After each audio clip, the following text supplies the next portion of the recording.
I'm Matt Martelli. This is the Off-Road Racer Podcast, and I'm here with my good friend Chris Cyr to talk about some off-roading, but rally in particular. What's up, man? Hey, man. Thank you so much for hosting me. Yeah, absolutely. Well, it's funny because, I hate doing things over the phone or video, over the internet. It's just so impersonal. But, the majority of rallying in the country is on the East Coast, as we know, right? So it makes it a little bit hard to, so I'm glad you're out here and able to come in because, I have a passion for rally and, we've done a lot of work in rally, and even as we go forward, we want to work to reconnect it with, what we're doing in desert racing. But, I do this with everybody. It's let's start from the beginning. I mean, How did you fall in love with rallying? How did you get on this path? Because you've done a lot of stuff. I have. 16 years old. My best friend's brother knows about drifting. And so, this is gateway drug. 2001. And, what was that? The Japanese cartoon where the guy's going up the Toge. Yeah. Yep. And so he knows about that, and he has a Subaru, and that was what else is there available around? And then he found out about rally. And so my best friend and I were 15 and a half, and we start talking about this stuff. And we were looking around Speed TV late at night. You could find some WRC. And so we start to watch some of that. And then we were in Colorado. So Colorado Cog Rally was happening. Yep. And we were 16 years old, and we convinced our parents to let us go see a rally. And so this was 2003 Colorado Cog Rally, and Colorado also has Pikes Peak. So those are the two things.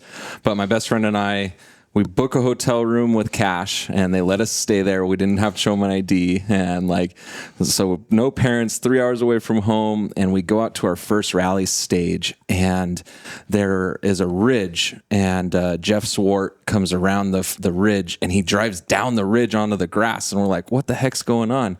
The next car drives down and rolls.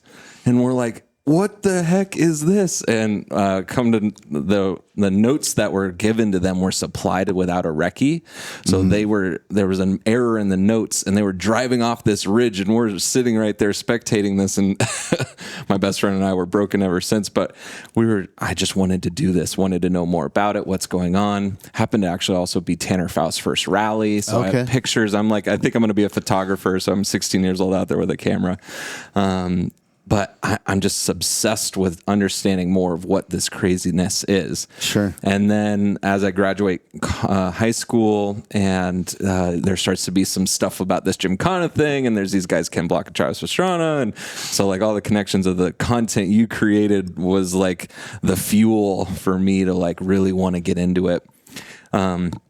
But I had no means. I didn't have any connections. I didn't really know how to do that. So I went to college, and I decided to do business, because I wanted to find a way to pay to go racing someday. Right. So I spent my entire 20s doing business and nothing to do with rally or racing to try to hopefully get to rally and racing. And I ended up sending an email to info@teamoneil.com to ask if I could trade some business coaching advice for a rally school.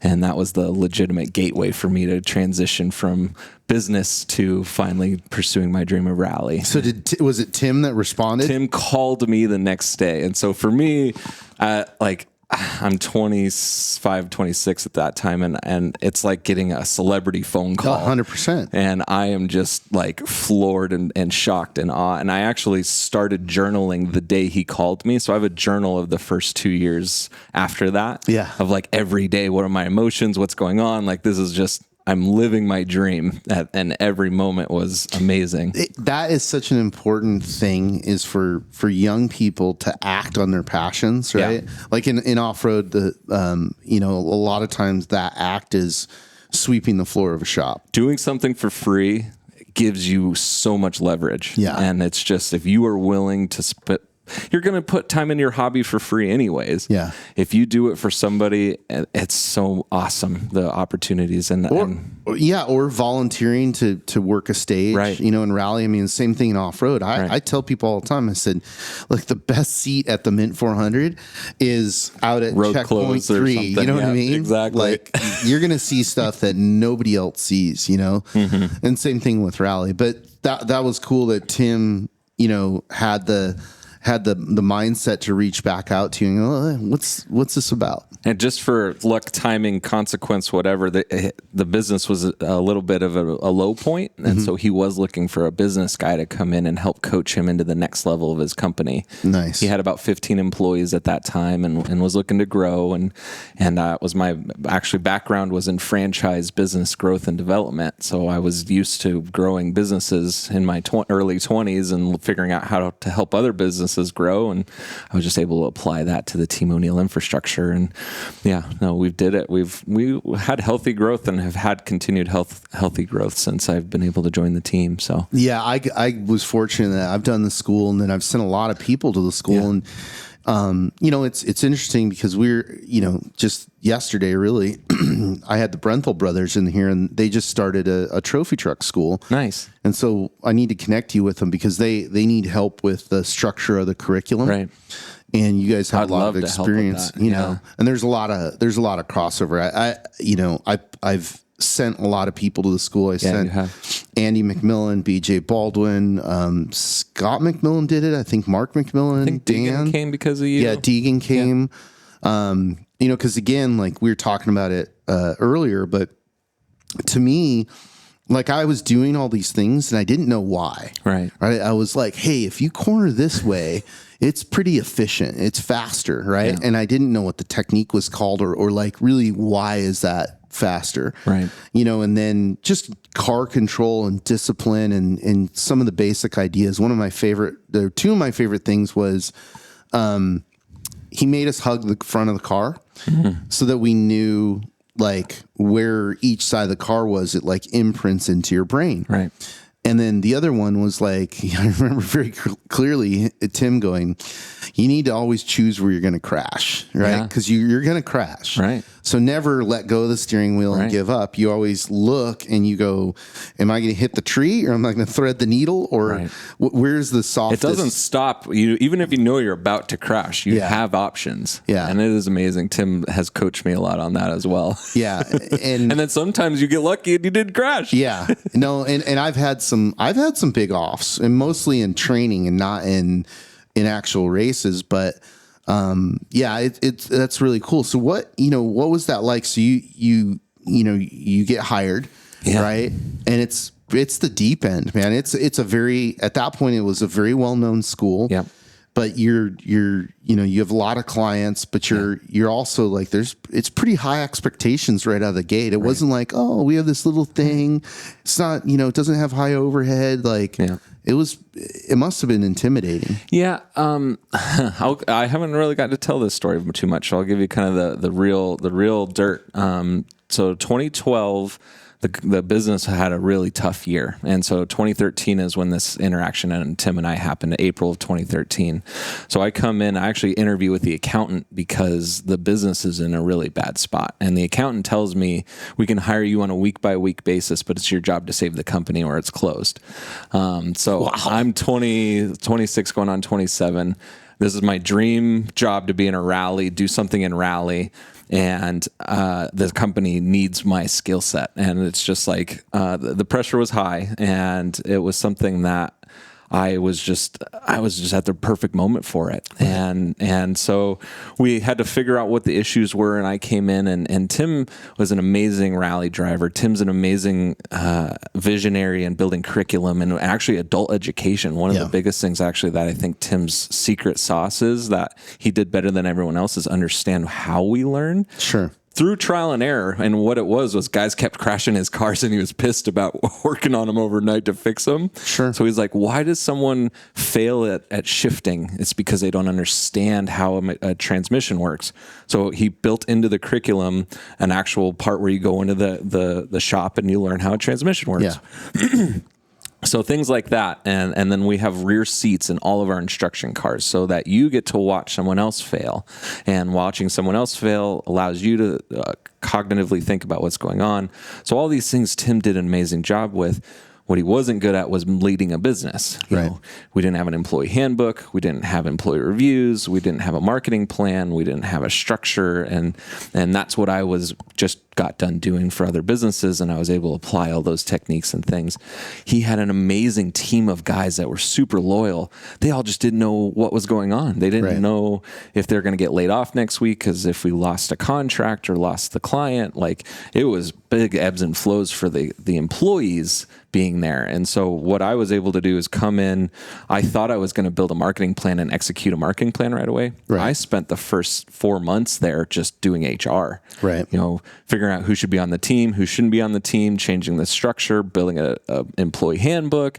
There was a big blow up when I did that. Like that. Oh, I'm sure. We had some, because I remember the culture in that time, because it was it was fun. Right. But like, I remember, you know, going and being like, this is like Peter Pan world. It was. Right. And Tim would come out and change things every once in a while. And like, you know, if there was better drivers, he would change the curriculum and not really tell anyone. And like, you know, he was doing it all in service of the customer, and it was amazing what he was able to do, but it was really hard for the rest of the team to know what was going to happen the next day. And as you know, if you're an employer, it's really hard to keep your team motivated when there's constant question. And they all were there because they loved it too. You know, it's really, we're lucky it isn't a house painting company or something that is a little more boring. You know, what we do is really fun, and that helps for keeping your people around, but you know, they still need 401ks and health insurance plans if they're going to be there full time. And and it became it's interesting, like comparing it to off-road racing. The school became this catalyst and this anchor for rally in America, right? I would say so. And you know, between him and Vermont Sports Car,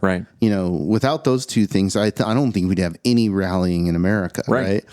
And they were congruent, and it was cool, because later on, you know, I'm talking to Tim, and Tim's like, well, you know, you guys need to bring a real race car for this guy. Go talk to Lance at Vermont Sports Car, and then you know, you go see that experience, and you know, it's like this culture that is predominantly being pushed by, you know, these two businesses. And then, you know, of course, it was at that time, it was still Rally America, right? And in our world, it's like opposite. It's like we're doing all the pushing, you know what I mean? And then there's all these businesses, you know, and some are involved, some are not involved, right? But they all subsist off of desert racing. But yeah, it's really interesting. But yeah, I remember, you know, going and that era where Rally America was, you know, operating, and, you know, we were out, like you said, doing content, and which then led to Gymkhana, and you know, and it's cool. Like, one of the things that I was really stoked to see is, like, specifically with Travis, like, he doesn't have to do anything, right? He's made really good money in his career, but he continues to, you know, wave the flag of rally, whether it was in Nitro Rallycross or now he's back racing ARA, which is really cool to see. For me, with Travis, like, the fact that now I've got to spend some time with him and see he's broken like all other rally guys and probably off-road desert guys, right? We are so broken because we want this one thing so bad, we're willing to give up a lot of other things. And I don't know why rally does that so well, or motorsports and racing does that so well, but it allows for focus and sacrifice of all these other things. And Travis has that same brokenness. I mean, I think it's the high that it gives you. And I agree. And that's not even that's not even the right word for it, because it's accomplishment. Yeah. Right? But it's also like, it forces you to be in the moment. And it's the only place where a lot of people don't have any other distractions. Their accountant can't call them. Their wife can't talk to them. Can't pick up the phone. There's no dogs barking, babies crying. There's no, you know, economy, you know, it's just, you're locked into this vehicle, and you're focused on, you know, in rally in particular, you know, let's talk about the mental game, because milliseconds. What is crazy about it is it's very different when you're door to door with a racer and you're like, I need to go this much faster to win. And so you can tell, like, where is it that you need to push, right? Because you're seeing it, you're feeling it, and it's right there. when you're doing a rally stage, that is so difficult to know where that line is between, the absolute perfect speed and then total disaster. You know what I mean? Yeah. Like, that's the thing that's bonkers about it. So then, like, when you see these rally guys, like, come into off-road, you're like, yeah, of course that dude's going to be fast. Yeah. Because the level of, like, they're used to being that close to the edge. Well, just the mental discipline. Yeah. Like, it's so difficult comparatively. I remember doing, multiple rallies, but like sitting there going like, I don't know, like, was that good? Like, I need to compare it. Yeah. And then I need to like look back at the stage in my mind, and I remember, it was JB Nide at the time was running Rally America, and I'm like, we need an overlay. Yeah. We need to, like, at the end of the stage, we need to come back, and I want to know, did I screw that corner up? Yeah. Or was that a good corner, right? Because your brain is trying to do this math equation constantly, and you're doing it when you're doing the stage, you're doing it at speed, which is bonkers. Like, it's just bonkers. Yeah. Yeah. Losing your tenths of seconds, we see one corner one time, right? And over 100 linear miles. So for me, how I quantify it is I have like Brandon Semenek or some of these top end rally drivers, and I compare my times seconds per mile against them. And so I can at least get a quantifiable number of, like, I'm typically about 9 seconds a mile behind Brandon Semenek in the top car and the fastest, version.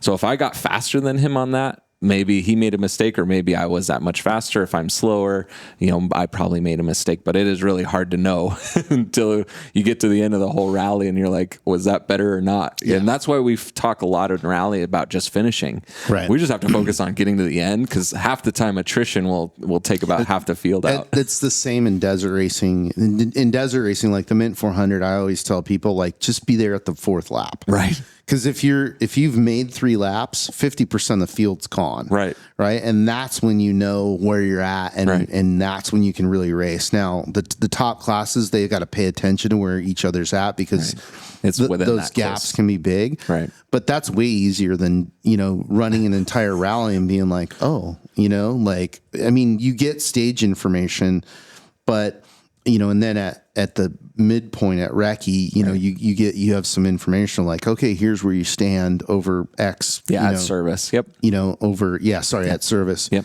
But it's still, man, it's like, you're like racing a car, playing chess. You know what I mean? It's bonkers. And so for me, the mental game is trying to remove all of that and just so focus on myself. Right. Yeah. At the end of the day, there is all those things you could focus on.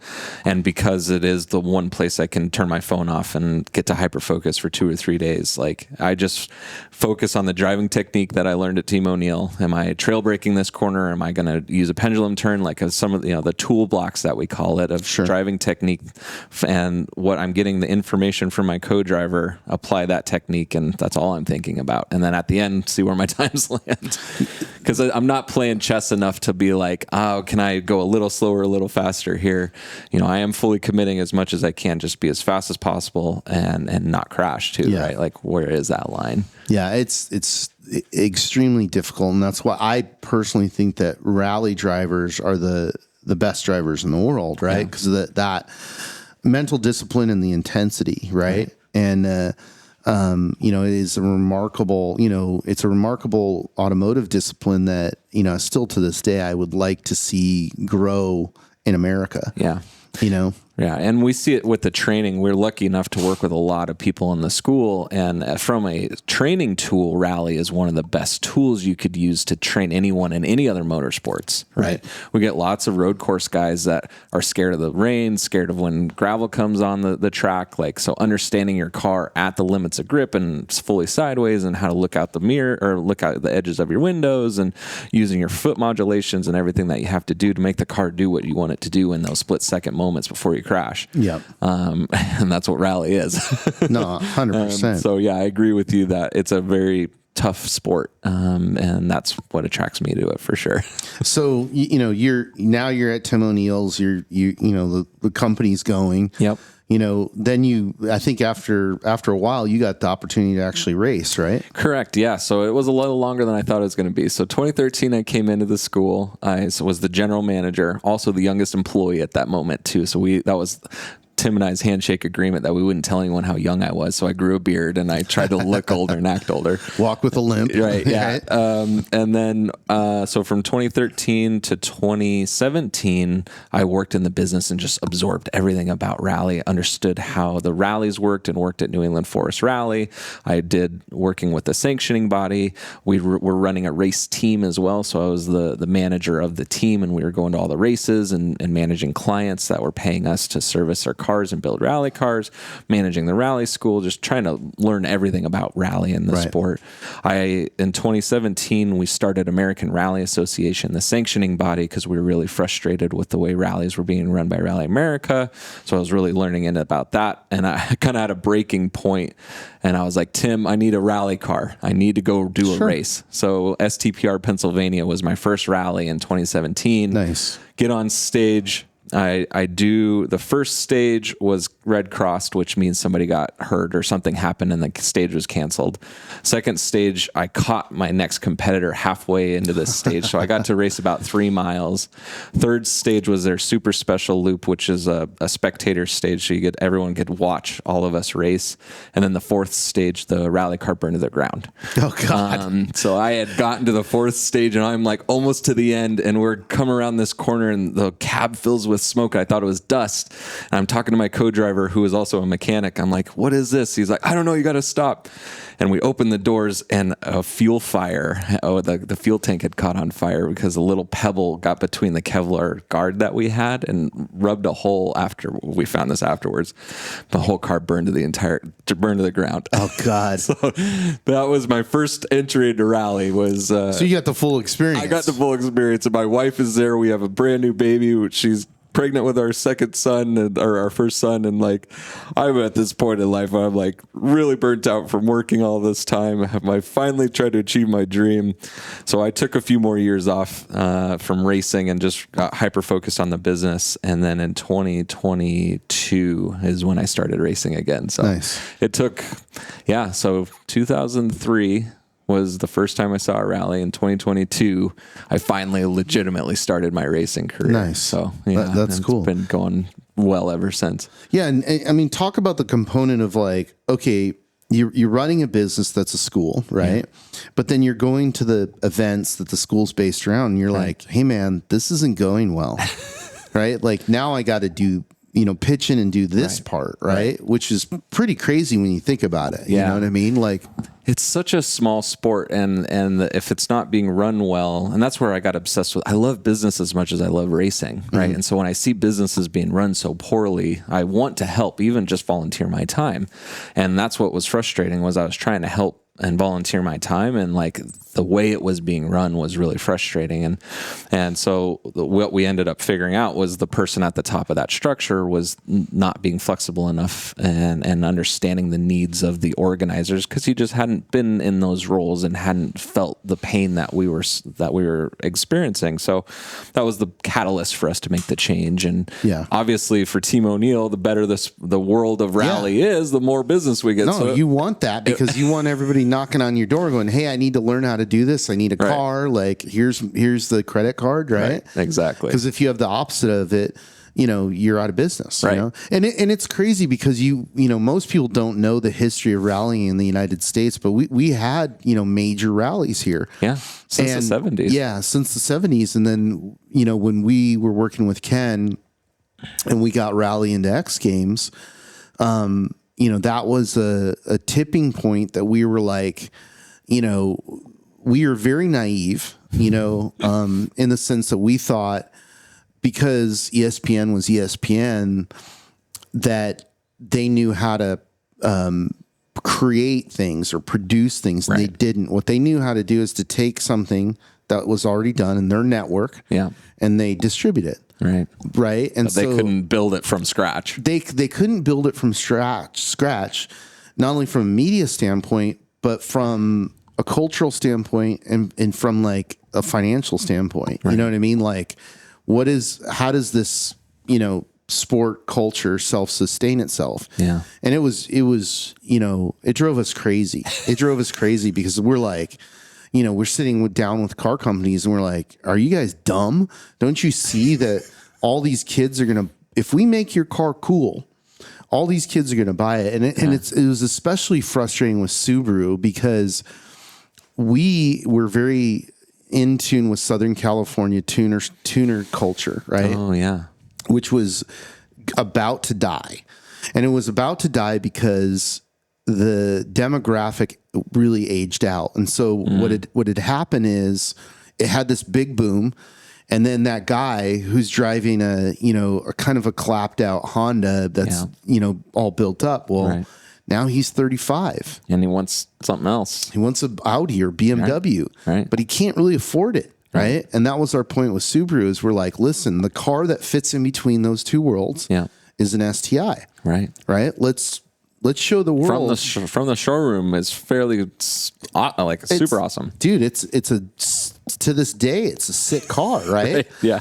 Like it's just bonkers that they just don't understand, the value of that. Right. And, Ken and myself and my brother, like we knew youth culture and we were like 100%. This is just like skateboarding. Yeah. Right. And all these kids are going to see this and they're going to want to do it. And the frustration we had was like racing is expensive. Right. Yeah. So, we get to the point where it's like Ken, Travis, Mira, later on is Mira and Deegan and everybody's racing, but like we aren't getting the support, right? So we're doubling down on media, and this was early internet media days. So like we were going to rallies, we'd shoot, we'd edit like literally immediately and sometimes all night and then have to post a clip in 7 different formats, a Windows Media, Flash, QuickTime, all this kind of stuff. And one thing I want to give my brother credit for, besides all the editing and all the crazy stuff I talked him into, is we would go into a city and he would figure out what the internet connectivity was for the city. Wow. Right? Like who has the pipe, right? Wow. And what we learned early on was Kinko's had a like unprotected network. So we would literally walk over to a Kinko's, plug in as if we were running Prince, and the whole time we're just uploading video clips, right? I love it. And so nobody knew. Like the people that worked at Kinko's would walk over and they're like, "Are you running Prince?" We're like, "Yeah, we just run a couple Prince just so they charge us a couple bucks." But it was like there was no firewalls at that time or anything. Amazing. But I love it. That's rally in a nutshell. Well, it still is like rock. That today. It's DIY, right? But it was very interesting because we couldn't get the world to care. Yeah. And, and then YouTube comes along, and then that's where the nucleus for the Gymkhana idea came from, was like, what if we make a skate video with a car? Right. And we put it into a context that everybody, can look at and be like, holy shit, because we're out there seeing stuff on stages that was just incredible performances, incredible, moments and visually too. And we're just like, how do we capture that and show that to people? Because I get it. Everybody isn't going to trek out on the rally stage and go to the spectating area or whatever. Yeah. But to your point of where you began with this thing, the visceralness of witnessing a rally, and seeing those performances of those vehicles and those drivers, you're like, holy shit. Right. That's badass. It's undeniable. The sound, the smell, the feeling in your chest when the cars go by, being on stages at night and watching the brakes glow, the tailpipes fire. It's badass. It is really, really cool. Yeah. So, that was always one of these things where I come back from rallies and people were like, hey, what'd you do this weekend? And I'm trying to explain it to them. And they're like, there's no 30-second elevator pitch for rally. And this is something Tim and I have talked a lot about. And I've spent, 13 years trying to figure out how do you describe this in 30 seconds. And I still can't do it. Yeah. I've had so many really cool like a night stages to me are one of my favorite, especially when we were bringing some lights and trying to do some different stuff. And, we're trying to show people what it looked like. And I remember this one shot my brother did. It was really cool. He had hiked back into the woods and we had thrown some lights on this one really fast section.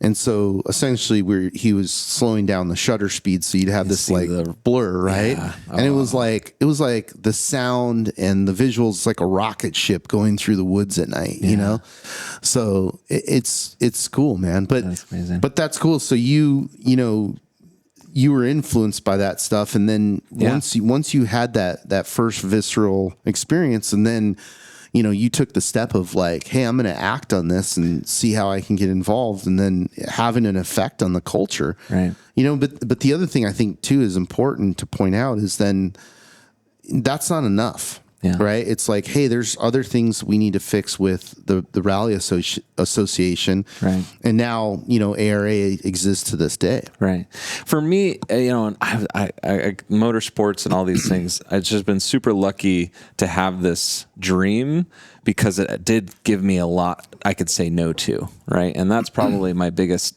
piece of advice I try to give young people that ask or say I'm lucky, and like I didn't go out and party, I didn't go out and do other things. Like I did give me a lot of things, reasons I could say no to a lot of other things. And I have an awesome family now, my wife and 3 kids, and like I've got everything around Team O'Neill.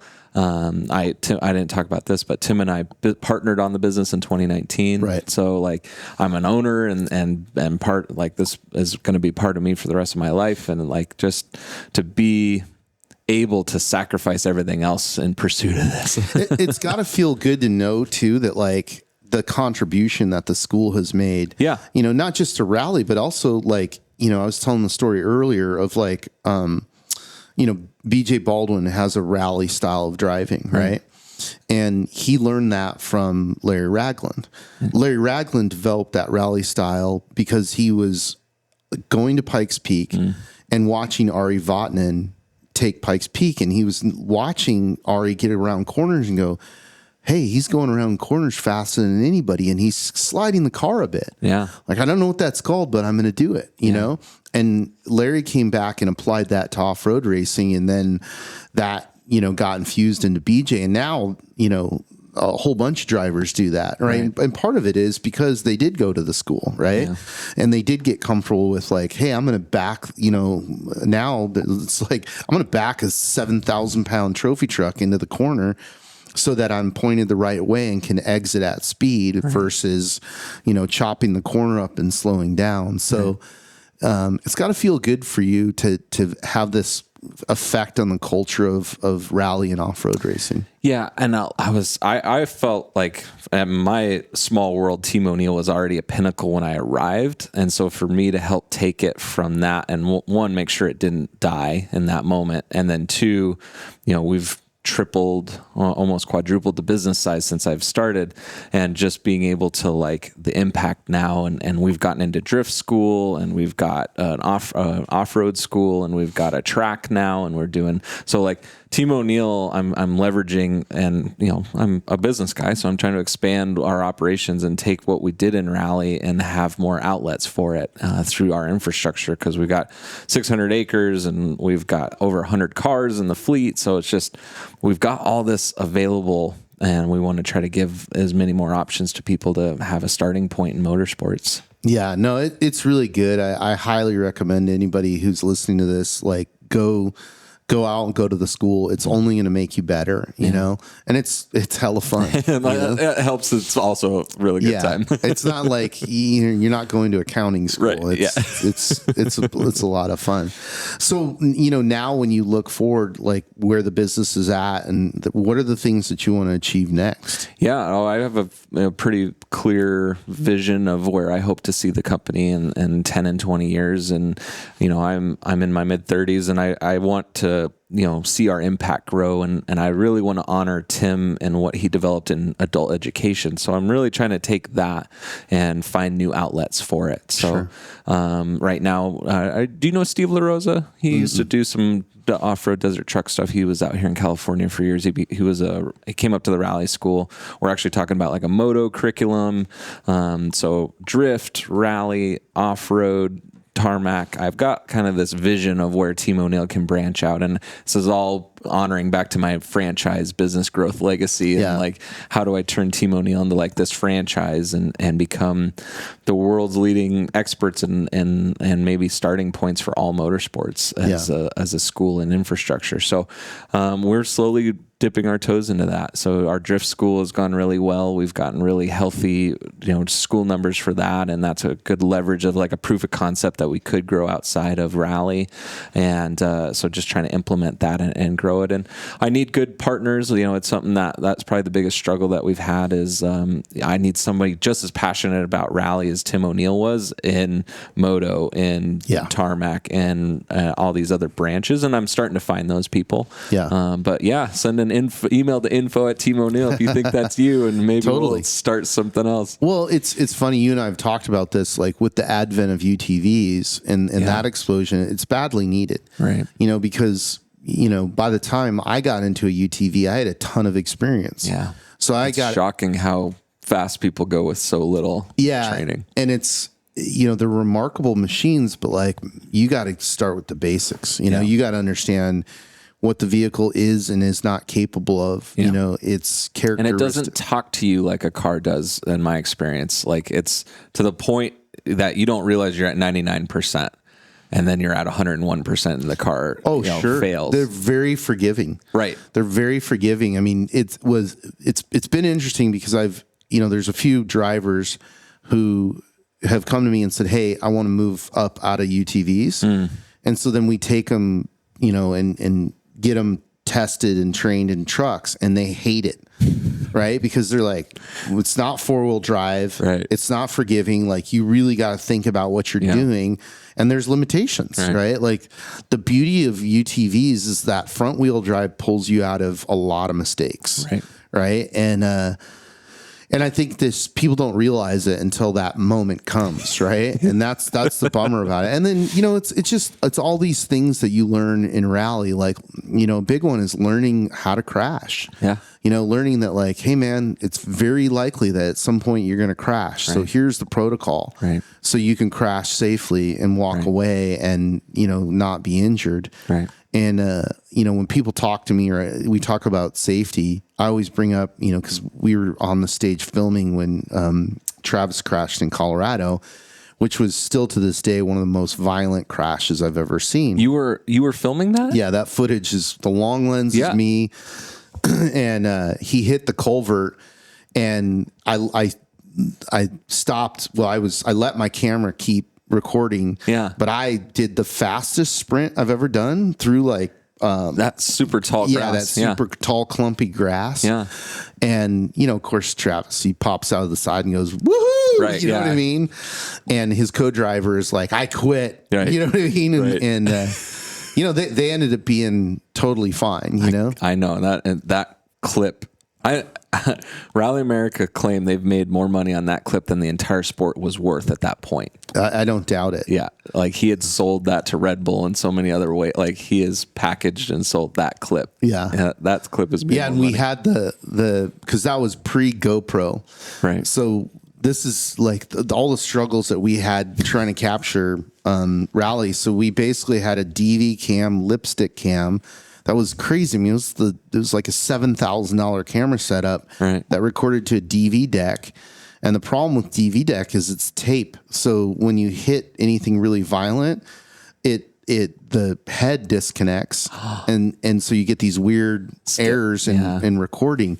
So the POV was still good, but the camera was destroyed.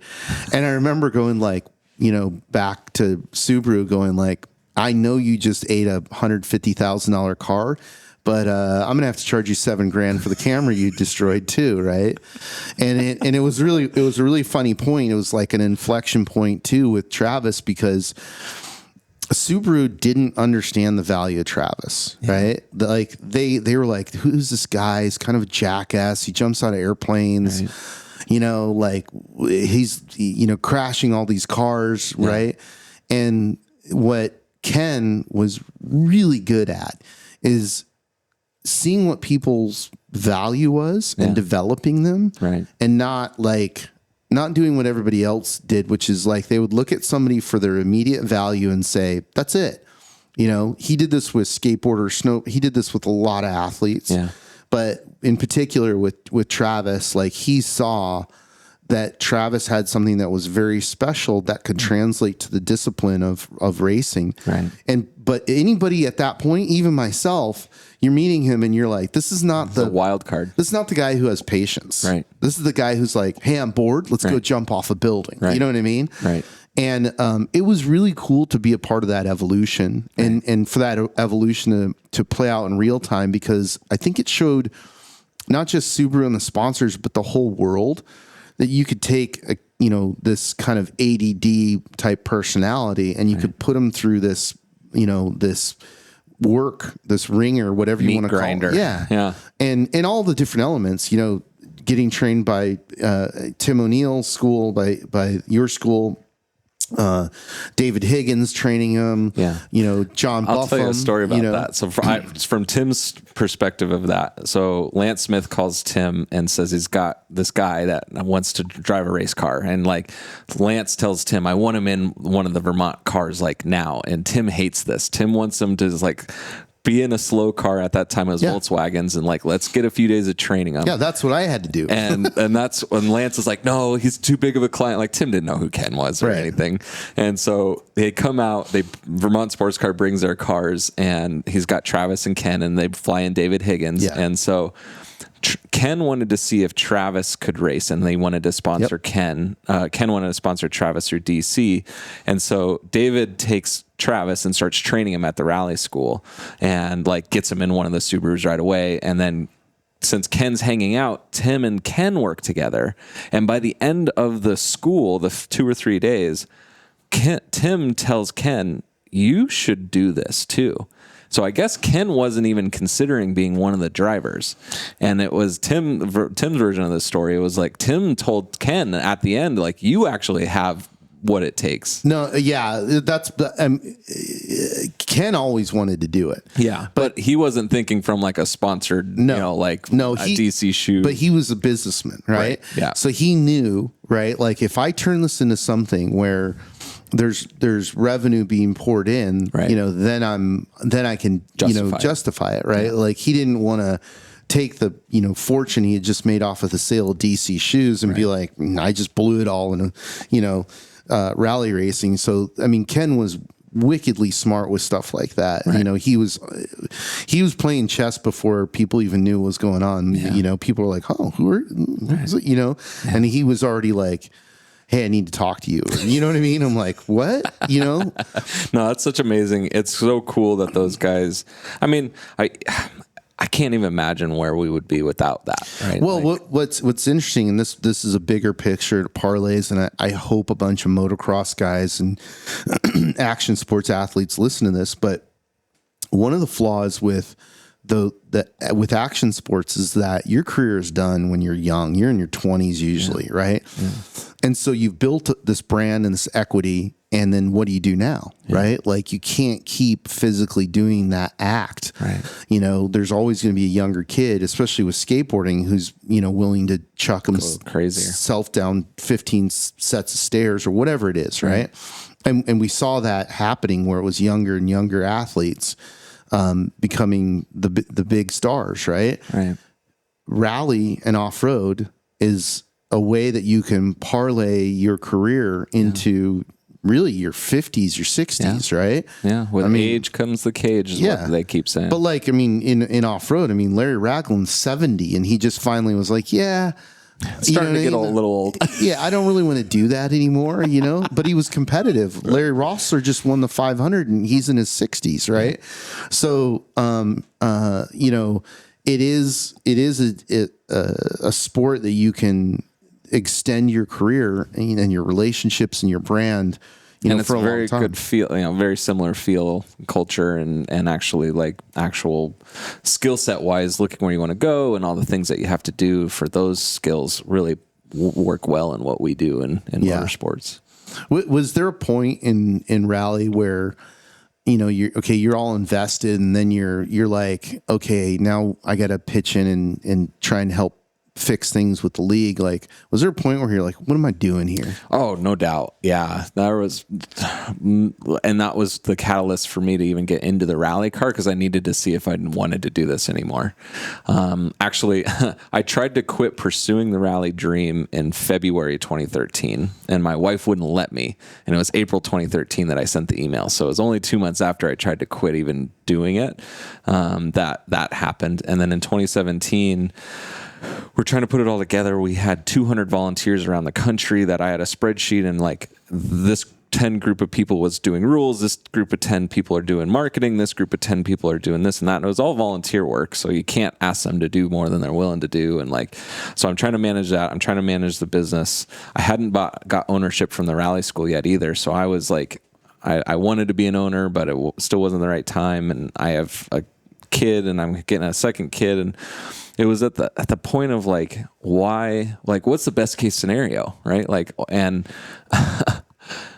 and I'm realizing like, how much can I do? How much input can I have? Who else can I get to help me? And I needed to get into the rally car. And even though my rally car burned to the ground and I didn't actually even have a full stage of rally, like it was enough to be like, yes, this is still the best thing I've ever done and wanted to do. And like, it's fed me from 2017 to 2022, just getting all the things in place to be able to do it. And I just needed that little taste of the drug to make sure that it was still something I really wanted to do. The driver that I was managing crashed in Mexico, broke his back. We spent 7 days in a Mexican hospital. Like, it wasn't dirt floor Mexican hospital, but it was like super sketchy. We had an emergency plane flight to get him back home, and like dealing with customs. Like, so all these crazy things were happening in my life that I got really adult really fast, that I just wasn't really expecting to have happen. And and so I was questioning whether I should be there. I was actually legitimately looking at other job opportunities just to like see if there was anything that would attract me. I'd never done the military or anything, so I was actually considering like a military or some sort of that kind of path.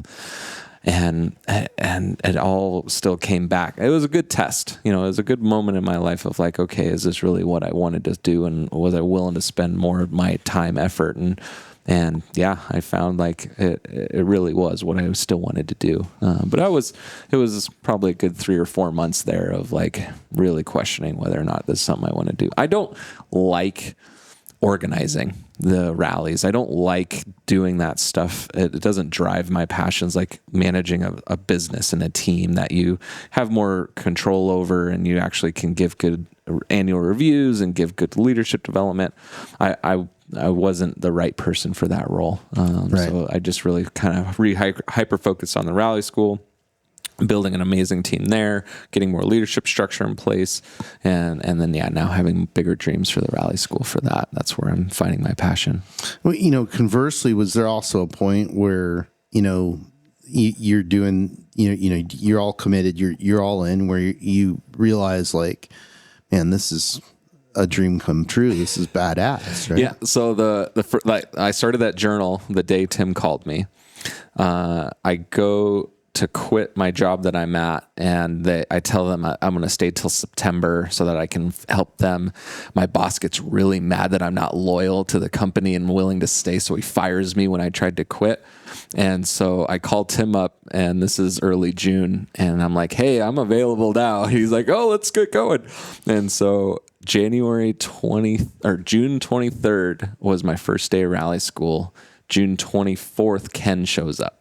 Second day of work. Right. Oh my God, Ken's here. Like, I was like a teenage schoolgirl, and I'm just like, and all my guys had already met him, and they were like, why do you, like, Ken's just a normal guy to them, but I'm just like totally over the moon. And he's got Leah's there, baby, and Lucy's hanging out, and we're like talking about building her a car. But like, I have so many moments like that. And just like, I have not worked a day since June 23rd, 2013. Yeah. Like, as much as the hardest days, the worst days I've ever had, all the stuff I did in my 20s that was really hard things I had to do to get the business skills and all the stuff in place. Like there was a lot of sacrifice through that time, and none of it was all worth it, because since that moment, none of it has been that hard, and it's just been such a pleasure and an opportunity. And it's been great. And even the worst moments are still better than any of that. Yeah.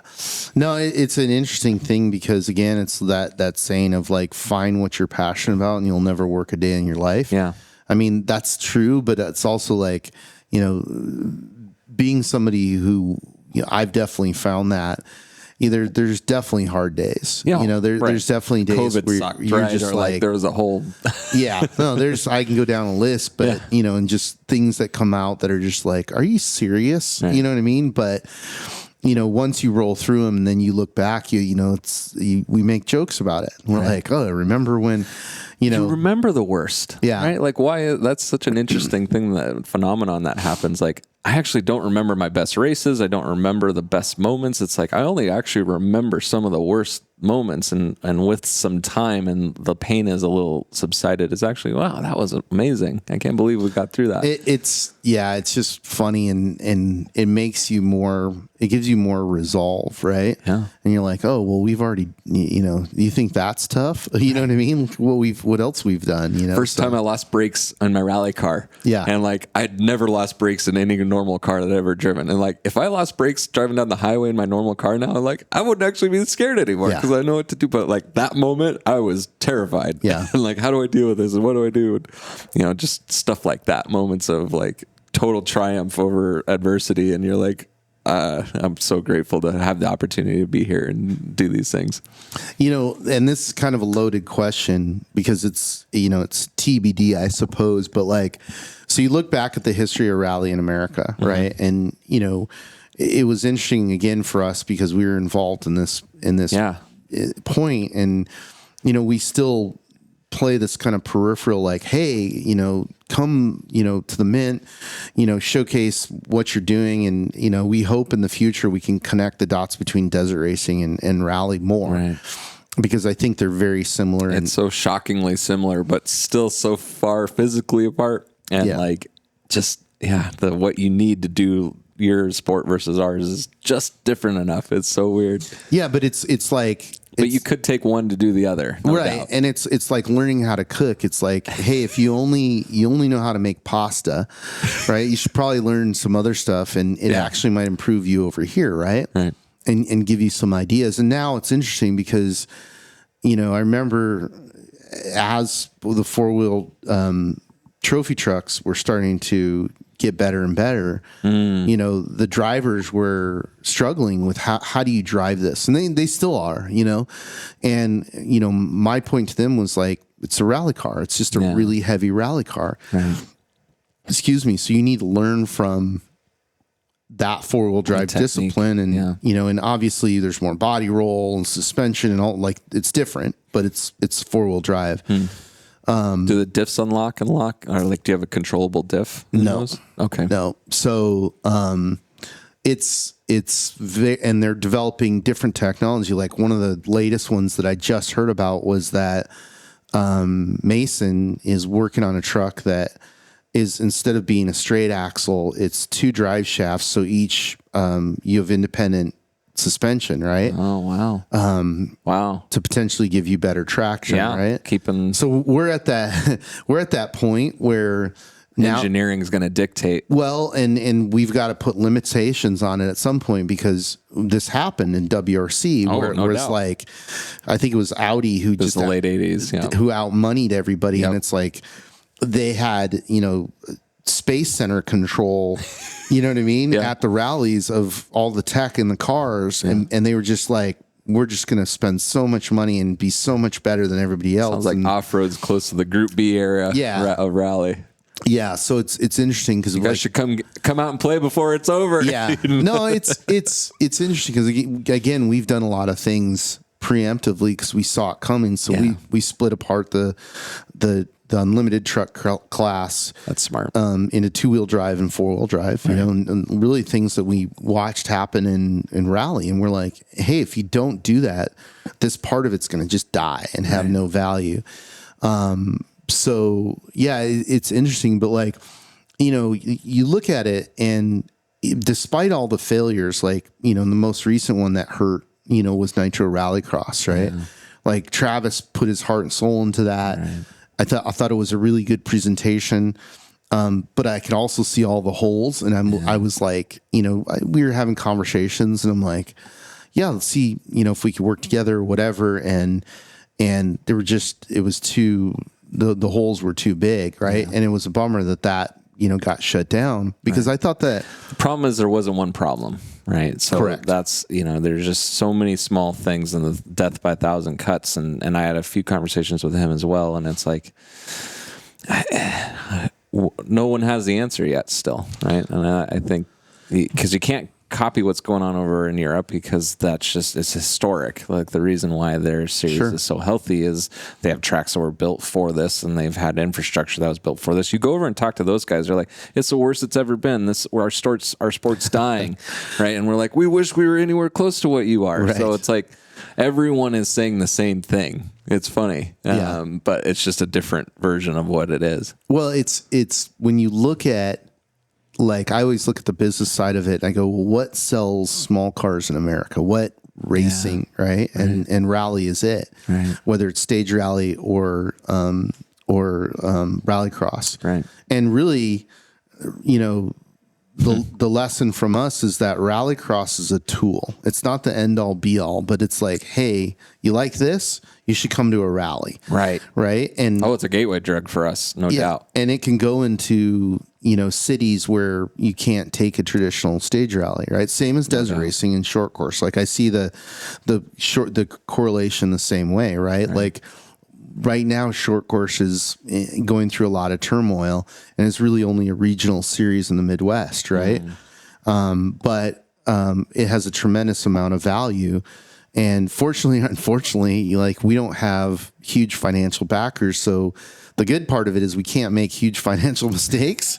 But the bad part of it is, like, a lot of times we have to go, like, man, we want to do that. Like this year, we wanted to bring short course to the Mint, and I couldn't get the support from the sponsors, and it wasn't going to be a significant increase in gate, or ticket sales.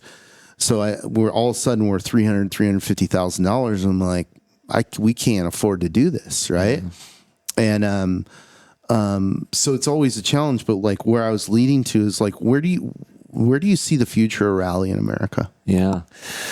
It's a constantly evolving question, because we're and probably the same as you, you're like one big partnership away from everything going really well, right? Or honestly, we've got Subaru as the only OEM left. One big partnership disappearing that might make a huge impact in our sport having traction. So, there's some issues with a rally car going on a public road, and some of the things that we're trying to deal with and manage, right? So like if we can solve some of these problems, maybe things get easier, right? If I spent a lot of time in 2017 figuring out why rally was so healthy in Europe, and I think it's rally clubs, and it's probably, because of the size of our country, to put regional clubs together where guys and girls can get together on a Friday night and talk about motorsports, be together. Like one, that's not really what our culture's shifting to anyways, but like we're not doing a good job of creating ways for you to enjoy a sport together on a weekly or a bi-weekly basis. So like hard to make an investment for this level of racing for once a year, getting to pull your stuff to go 1,000 miles away from your house to do one race where you're going to get to the first stage and your fuel pump dies and that's your entire year. Right. So it's like, if we could find ways to build rally clubs, and that was kind of the pitch that we had for Rally America when we bought over Rally America, and we just did ARA, and we were trying to that's what the design that we were trying to mimic and replicate. But in each one of those regions, you need the driver. You need the person that's going to really have that. And so, like, with the West, you guys, the Dirtfish West Coast, there's a really good club and culture. The East Coast, Team O'Neill, Dave and Rally Ready down in Texas is starting to build some stuff in Kentucky, and Tennessee is starting to really kind of bubble up. So I think it's going to be pockets where the sport is healthy, and I think Tennessee for us is Tennessee, Kentucky area seems to be really going bonkers really recently. So we're hoping to see more entries. Olympus Rally, which is next month, has 87 entrants, which I haven't seen that entry level numbers in a long time. And like the last 14 entrants had never rallied. Yeah. So 14 brand new drivers. Like I've never seen that. So something's happening in the Northwest right now. And maybe that's Dirtfish in the center of what they're doing. But like, that's what we need to see to keep this sport growing. And then still, if one big partnership, there's a lot of rumors about a WRC event coming to Tennessee. I've talked with the organizers of that, and I've talked with WRC directly. I'm not as confident as they are that they'll solve the issues that they have to overcome, but with the popular F1 things that are happening in America, they're trying to piggyback that with the way the FIA came into America. But I think that there's a lot to overcome with that. I talked to them quite a bit, and I would like to see a WRC round here, right? Yeah. The FIA is a big challenge, right? Because they want to. Their model is you pay us, we sanction your event. Yeah. And ACUS and USAC will not let that happen. And also, I don't think that they recognize that the reason why it was successful with F1, and only just recently, because when you look at the $1 billion track that was built in Texas, and it happened, but what are the metrics of you calling it a success or not a success? I'm not really sure. I can't speak on it because I personally haven't seen all those numbers. Yeah, me either. But it didn't set the world on fire. No. I mean, they spent a ton of money to build a facility, and then it was like, all right. Yeah. But then what's happened now with the acquisition of F1 with Liberty and them injecting money into it, and then, of course, everybody looks at these silver bullets like Drive to Survive. Yeah. And they're like, oh, Drive to Survive. Yes, absolutely. That's a super important variable part. Right. But also Las Vegas and also, Miami and Netflix and you know what I mean? Like all these different, and Miami. Right. So it's like, you have. It's not one thing. No, it's not. It's never one thing. Right. And it was funny because we learned this the hard way with X Games. I thought like, we got it. We're in X Games. It's over. Everything's going to blow up from here. And I was so wrong. Right. Which is still shocking though. I'm surprised that didn't. Well, okay, going back to identifying why rally works in Europe, my view of it, and you identified part of it, but it's because there's a culture there. Yeah. Right. Because once you have a culture like desert racing, for example, like, dude, we could get hit by lightning right now, and you know what's going to happen this weekend? All these people are going to go out and they're going to go off-roading, and they're going to be like, oh, did you hear Matt Martelli got killed in a lightning strike in his studio with some rally guy, right? And on literally Friday, they're going to go, huh? All right, pack everything up. We're going to the desert. We're going to go ride. The next race is going to happen. Right. The culture will continue, right? It's not based on one or two variables. And I think that's the good thing about your school, Dirtfish, now Texas, et cetera, is like there's more anchors. Yeah, they're giving, they're creating anchor points and they're creating a culture around it. It's I look at this all the time, and the example I love to give to people about punk rock and music culture is CBGB. Right? So you have this crappy little bar that wasn't meant for punk rock at all. It was country music, right? Country and bluegrass, right? That's what CBG means. It's like country, bluegrass, and the blues, right? And now it's a punk rock. It became this mecca, and it created this giant thing. And there were others, there were other bars like Max's Kansas City that played an earlier part in the setup of that. But there had to be a rally point, right? And that's the one thing I've learned about the evolution of the digital world, right? Is everybody put all their chips in this digital basket, and it's almost backfired, right? Because like we've disconnected. What we look at now is when I look at like either for us or for clients, and I'm like, how much money does it cost for you to get a true interaction from digital? And we came up with about it's like about $7, right? And that's to get somebody to respond and actually turn into an action, right? That's expensive.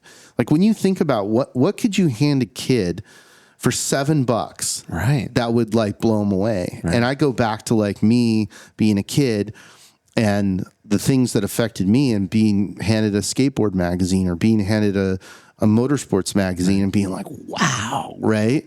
And then, going on from there to have the actual physical, visceral experience. So I have a cowbell for you actually with my branding, and that's what we've been handing out to kids. That's right. It's like, so that's just like something I was trying to be a little different, and that rally's kind of the cowbell thing is. Actually, the funny story is, funny story related to that is I didn't know that was a thing, and I was involved for rallying for a few years, and then Ken calls me and he goes, you know that New York State rally? And I said, yeah. And he goes, I think I want to do that. And I'm like, well, it's not in your not in the series. Not in your series. Yeah. He goes, yeah, but it looks really cool because we're dirt and pavement. Yeah. And there was one corner in particular that's like a 180 degree pavement corner. Okay. And he's like, it's drifting. Yeah. Like it's dope, right? Yeah. And I'm like, we're like showing each other clips of like, I think one of them was Gigi Galley doing a corner like that going uphill in Monaco, right? Yes.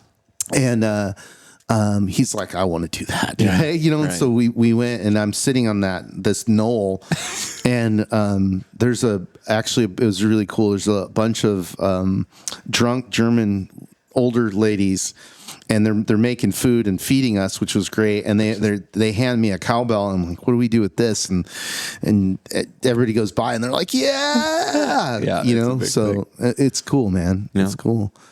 Yeah. So the price of acquisition, right? So it's like those cost me $5, and it's like, so I'm handing kids $5 bills all the time, and it's like, that's the money that especially my whole theme of my racing is actually more. My kids designed my car. We let kids sign my car.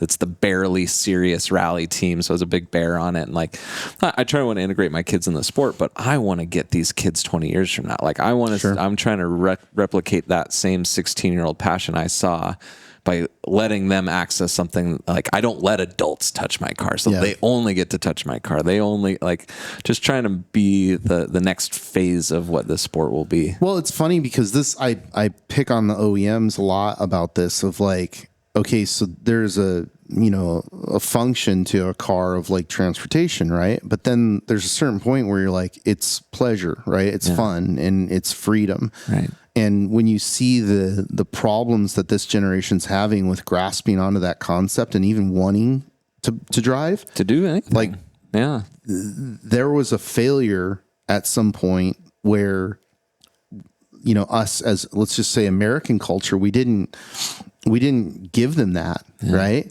Which is crazy to think about because, like, I mean, I wanted a car so bad, we were stealing cars. You know what I mean? I would do whatever it took. When I look at it now and I go, how do we ensure the future of not just racing, but automotive, that kids freedom want, they're like, I got to have a car like we were, right? And I think that motorsports is a very important tool in that, like one of the things I saw, it was very interesting that NASCAR did, that I had no idea that they were doing, we were at Daytona, and it was the Daytona test, and they had the whole infield filled with tents, camping tents. And I'm like, well, what's going on here? And it was like, basically, I think it was the Boy Scouts, but they bring the Boy Scouts in, they let them camp in the infield, and these are like 6-year-old kids, 7-year-old, 9-year-old kids, right? And as well as I do, like, if you have that experience as a kid, forever. Yeah, that's forever, right? No doubt. And so that was one of the tools that they had developed in ensuring, like, hey, we need to make sure we have fans for the future. So let's get all the 6-year-olds to show up and go camping for free, through Boy Scouts of America or whatever it was, right? And it's really hard to get kids excited about a social media strategy when most of them don't have accounts. I literally just went home and I was like, okay, we got to figure out how to get youth involved. One of the things that happened with us that we were very lucky is as UTVs became, the new thing, they came out with kids UTVs. Oh, right. And it was hilarious. It was the funniest conversation I've ever had with engineers. Is they showed it to us and I go, oh, we're going to race these. And they're like, no, these aren't for racing. I'm like, you've never met the parents, because it doesn't matter what we say. They're going to put them in that Razor 170, the 570, the 9, whatever it is, and they're going to race. And that's exactly what happened. And we embraced it. And so that's cool. It's really cool because now, we at the Mint 400, we've got all these kids that are racing from 6 to 12 years old. Really? And I didn't know about that. We've been able to massage the course so that they actually race now in front of the audience, right? So these kids go out and race, and everybody gets to see them race and cheer them on and everything. And yeah, it's really cool. It's difficult to deal with all the parents, but it's it's worth it. Yeah. And we've already seen the evolution of youth racing, like Mitch Guthrie Jr., Seth Quintero going to Dakar and winning stages. And then, most recently we had, and Casey Curry winning overall. Casey he came from short course racing, but he wasn't a youth racer per se, but Seth and Mitchie were. And then, Brock Hager going and winning, UTVs, same thing. He grew up racing trophy carts and UTVs in Imperial Valley, right? So it's cool to see that evolution, but nice. But yeah, I'm just curious because, when I look at rally, I still think it has massive potential. I've never given up hope on that, right? And it's something that when I was early in my Team O'Neill career, I thought I had answers, and it's like you keep throwing shit at the wall, and for me, I just haven't found the things that stuck. Right? So it's like it is one person at a time, trying to just keep people motivated and excited. And obviously, I think what you did with Ken and Gymkhana, that had a huge culture shift. But I think it highlighted what was possible with a race car, and then Ken always still tried to bring back the rally side, and that still never it never seemed to cross over as much as it could have or should have. But yeah, it's just I still see it as one of the ways in the future when motorsports stops becoming maybe as popular, rally still has a ton of opportunity. Yeah. Right? Just dirt roads, point-to-point racing, cars that are on public roads. What is possible to go do that and just keep doing that? Well, it's interesting because one of the things that I think F1 success has caused is it's caused a lot of cities and counties to look at it and be like, okay, that they just did almost $1 billion in impact in Las Vegas, right? Yeah.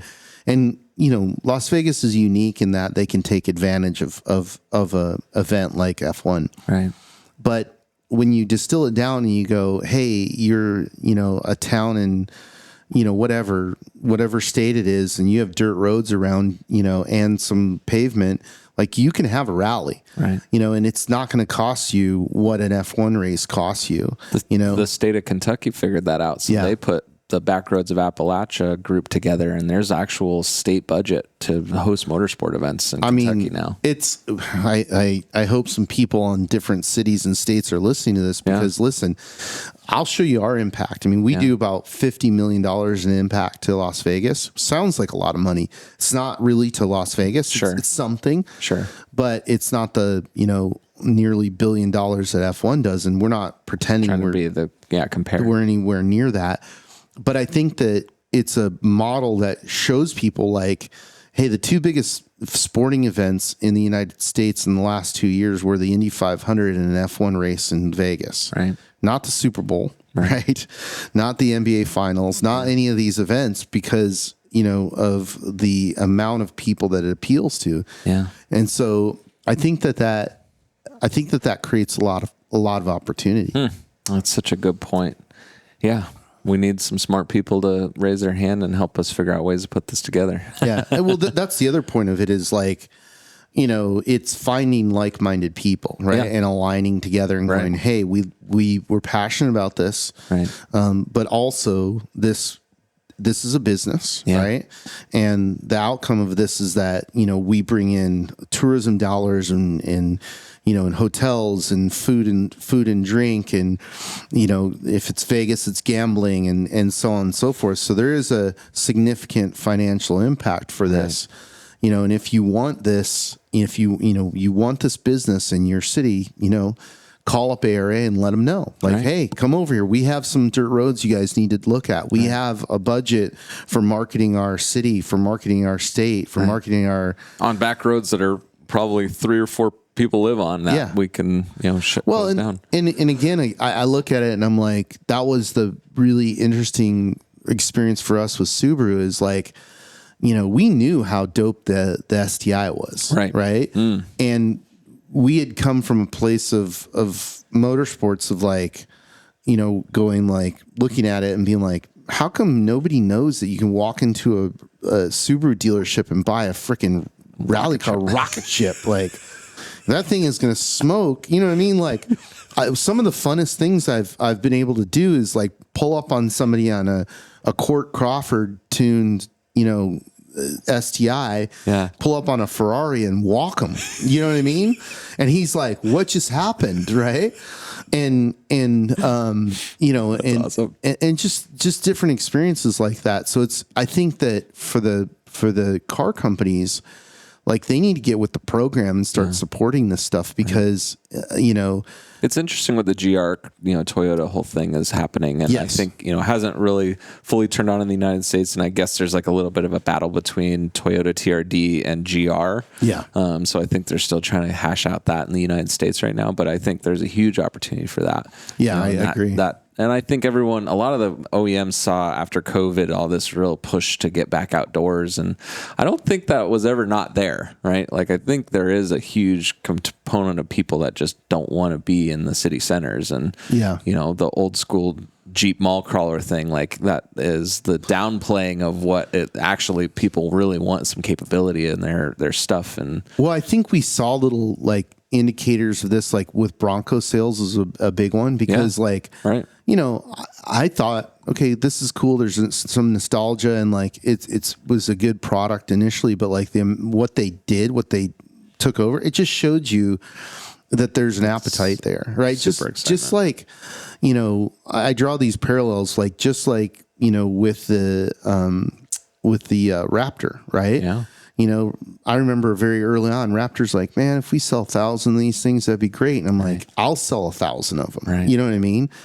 And it's funny how OEMs don't have a good sense of their market sometimes. It's like, well, I think again, that's why I think they need to be involved in motorsports can give them a good clue, right? Yeah. Is to listen to it, and we're in an interesting time because like I understand the value of electric, and I understand from a performance standpoint.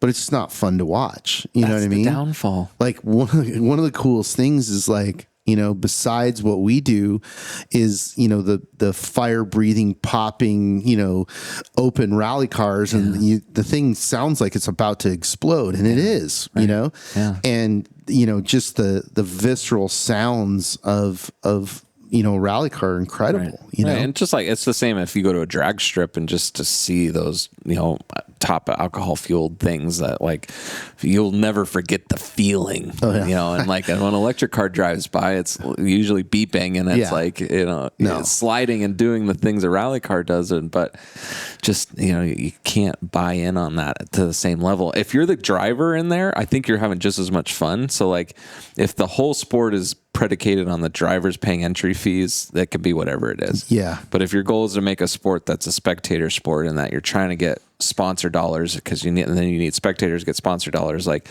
then you have to go back to who's excited to watch it. Yeah. Right.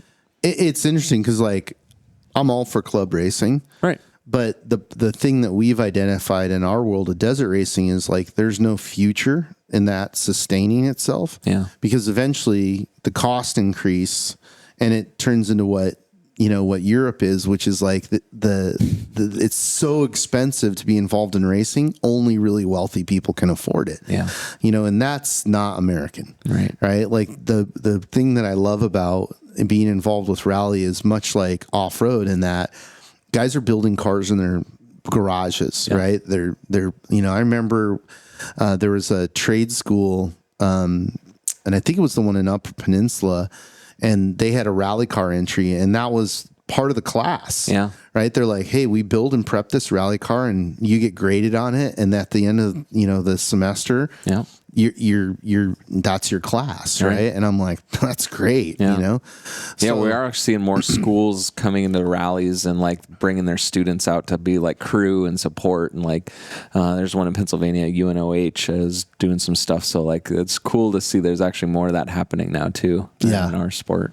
Yeah, no, it's cool, and I'm again, it's like seeing these little pockets of growth, and whether it's the sustainability and growth with you guys, Dirtfish, Travis coming back into ARA and bringing a lot of attention to stage rally, right? I'm very hopeful for the future of rally racing in America. Yeah, me too. And that's been, I think it's always ebbs and flows, and we talk about that internally. Like, are we ebbing or flowing? Is this one of those inflection points? Losing Ken was a big moment where everyone kind of thought we might really see a big downturn. Sure. I don't think that's been the reality. We've kind of been more stable.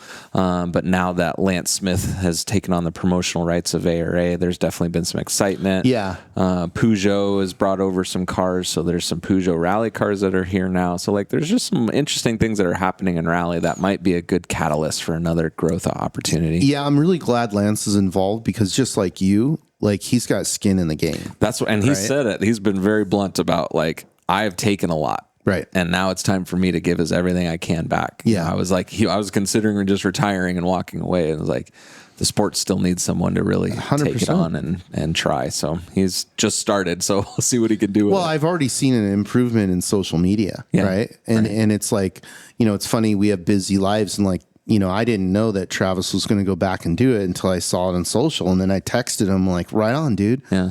Like, let me know, if I can help. And he goes, you're still a shitty mechanic, but it's like, you know what I mean? It's like, it's cool. So, it's back to what I always call the not the glorious stuff. It's stacking the bricks. Right. And then everybody all of a sudden is like, cool castle, man. Right. But it took a lot of work to I love the overnight success. No, it took 20 years. No, it's everybody was funny. Cause like, we are our own worst critics, and, we look at our other events compared to the Mint, and we're like, we want it to instantly be like the Mint. Yeah. And then you're like, well, we've been doing the Mint for 14 years. Right. Yeah. And then, Killian will pull out photos of like, hey, remember when we did the start finish in what is now one of our pits? And I'm like, yeah, it was terrible. Right.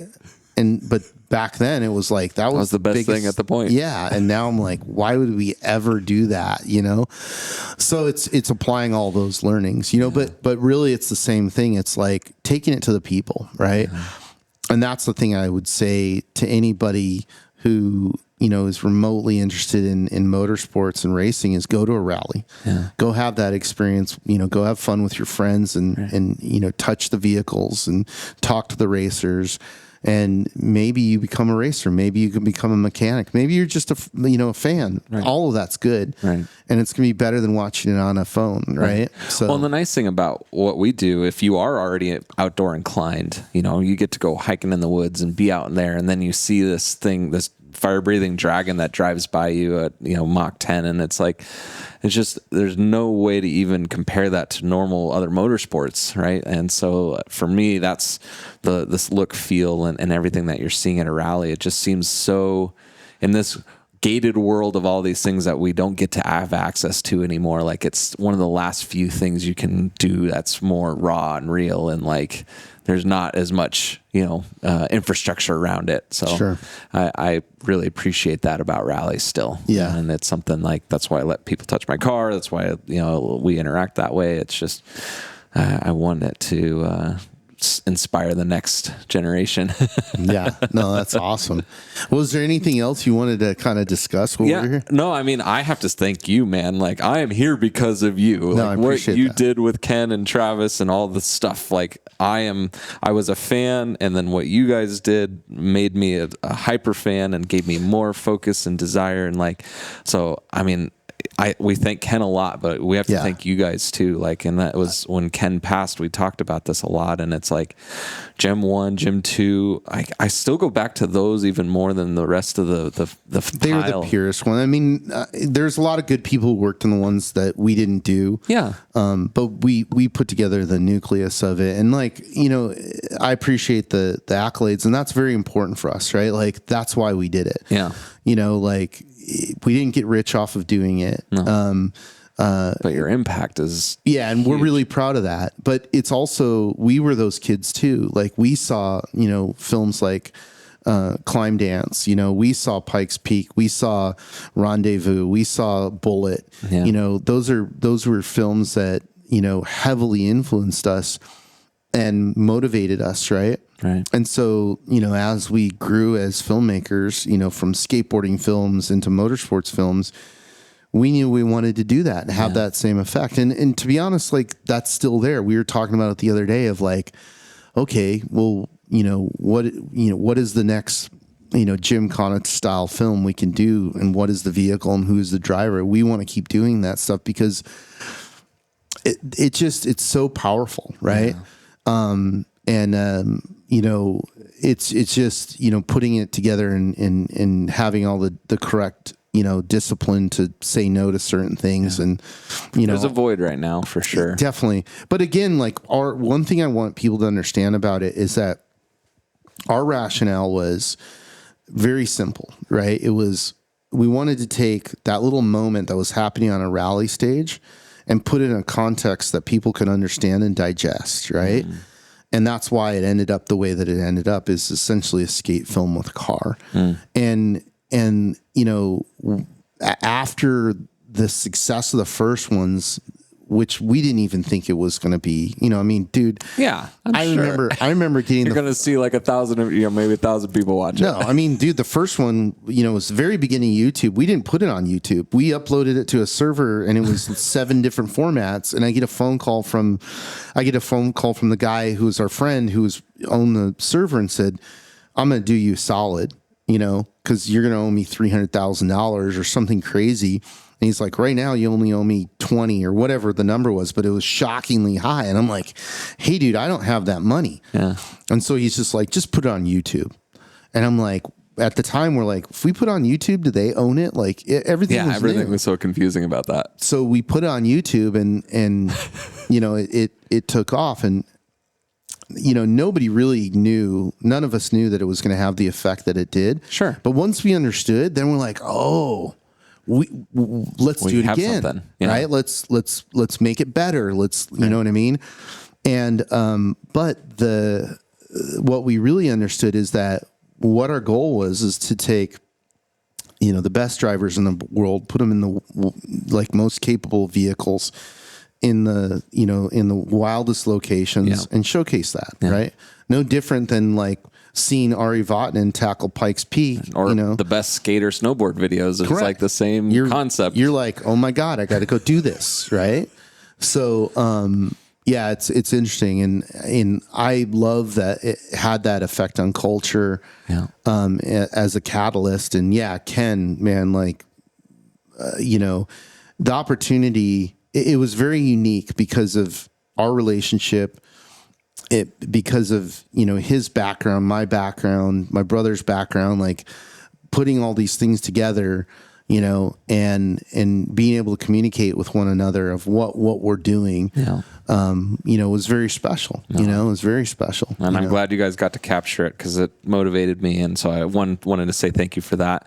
Two, I think it's amazing that you've used Rally to motivate the Mint, and now we in the back end of Rally talk about how to be more like the Mint. Yeah. So it is a funny circle. Like all the hard work that you guys have done is motivating still for our sport, and what we use is like a guidepost of what the best could look like for us. And like, so no, I appreciate it. It's a funny circle of how this whole thing is working. Well, it's this thing that, you know, I guess the older you get and the more you're involved with different cultures, then you understand the